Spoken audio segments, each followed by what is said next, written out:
Hello guys, so in this video I'm going to show you how you can change your email from PC of Instagram. So you need to open any browser here, search Instagram and log in into Instagram. After that you will see the page there and you can see here more and here settings. Click on the setting, then this page will pop up.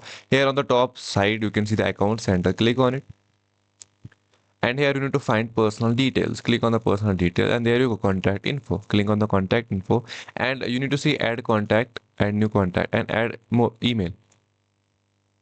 And here choose the email you want to add. For example, I'm going to add this email.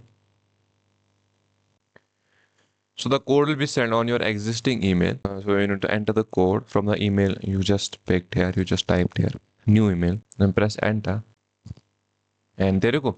The new email is added to your Instagram. So you can reload this page, and after you can see that the new email is added to your Instagram. So this was it about the video. If you like the video, please like, subscribe, and share. Thank you. Have a nice day.